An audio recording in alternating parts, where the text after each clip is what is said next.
یہ شاید کسی کو گمان ہو کہ 8 تاریخ کے بعد بدلا بدلا موسم ہوگا، وہی آبلے وہی چلن، درد دل میں کوئی کمی نہیں، وہی کچھ ہوگا، وہی ڈاکو چور لٹیرے بدماش گنڈے، وہی ہڈیاں نوچنے والے اور جو ہے وہ جسم کو نوچنے والے، خزانوں کو دبوچنے والے، وہی شرمناک ماحول ہوگا، کوئی تبدیلی آنے والے نہیں۔ خام خواہ آپ مشقت میں نہ پڑے، ایسے نہ امید لگا کے بیٹھیں کچھ ہونے والا نہیں ہے۔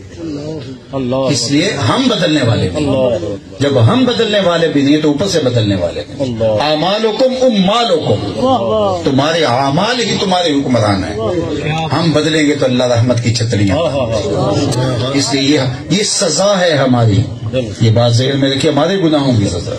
اللہ تعالیٰ قرآن مجید میں ارشاد فرمایا وہ اس بات پہ قادر ہے کہ تمہارے اوپر سے بھی عذاب نازل کرے، تمہارے نیچے سے بھی عذاب۔ تو علماء تفسیر نے کہا اوپر سے عذاب کیا ہے؟ پتھر برسیں، نیچے سے عذاب کیا ہے؟ زلزلے آئیں۔ لیکن حضرت عبداللہ ابن عباس رضی اللہ تعالیٰ عنہ فرماتے نہیں، اوپر کا عذاب اور نیچے کا عذاب اور ہے۔ پوچھا کیا؟ کہا اوپر کا عذاب یہ ہے حکمران ظالم ہوں، اور نیچے کا عذاب یہ ہے تمہاری اولاد نافرمان، یہ اوپر اور نیچے کا عذاب ہے۔ تو آج اس عذاب میں ہم جکڑے ہوئے ہیں اور جکڑے رہیں گے جب تک ہم سچی توبہ نہیں کرتے، اجتماعی توبہ نہیں کرتے، اور وہ ہم تیار نہیں ہیں تو کرنے کے لیے، ہم اپنے آپ کو بدلنے کے لیے تیار ہی نہیں ہیں۔ اور اللہ کا نظام ہے کہ جب کوئی اپنے آپ کو بدلنے کے لیے تیار نہیں ہوتا، اللہ اس قوم کی حالت کبھی بھی نہیں بدلتی۔ جب ہم اپنے آپ کو بدلیں گے اللہ راستے کھول دیتا ہے۔ کشادہ کہنا لنہدینہم سبلنا، اللہ کہتا آئے صحیح، میں ایک نہیں کئی راستے کھولتا ہوں، وہ آئے تو صحیح، ہم تو مائل بکرم ہیں، کوئی سائل ہی نہیں، راہ دکھلائیں کسے راہ رب منزل ہی نہیں، جلوائے طور تو موجود ہے کوئی موسیٰ ہی نہیں، کچھ سچی طلب سے آئے تو اسے دروازے کھول دیتے۔ لیکن جب تم نہیں بدلنا چاہتے تو تمہارے اوپر یہ سزا کے طور پہ مسلط ہوتے رہیں گے، اور یہ ہوتا رہے گا تمہارے ساتھ۔ خوش فہمی اگر پال لو تو یہ تمہاری مرضی، لیکن یہ ہونے والا کچھ نہیں ہے۔ تو آئیے میں اور آپ اپنے آپ کو بدلیں، اپنی زندگی کو تبدیل کریں۔ آغاز یہاں سے ہوگا، اور اس جسم کا آغاز یہاں دل سے ہوگا۔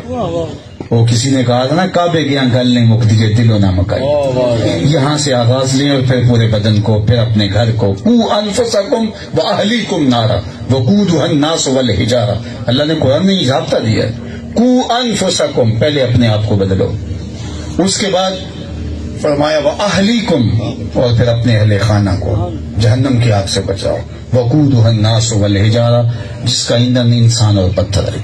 تو آغاز یہاں سے ہوتا ہے، میری ذات سے ہوگا، پھر میرے گھر سے ہوگا، پھر وہ نور پھیلے گا۔ لیکن ہم اپنے آپ کو نہیں بدلنا چاہتے، دوسروں کو بدلنا چاہتے ہیں۔ اپوزیشن حکومت کو بدلنا چاہتی ہے، حکومت اپوزیشن کو بدلنا چاہتی ہے، عوام کہتی ہے اوپر والے بدل جائیں، وہ کہتے ہیں نیچے والے بدلیں۔ یہ لڑائی چلتی رہے گی، بدلاؤ کوئی بھی نہیں ہوگا۔ تو مجھے اپنے سے آغاز کرنا ہے، آپ کو اپنے سے آغاز کرنا ہے، اور اپنی زندگی ہم قیامت کے دن اپنا اپنا فرض عمل لے کے اللہ کے حضور پیش ہوں گے۔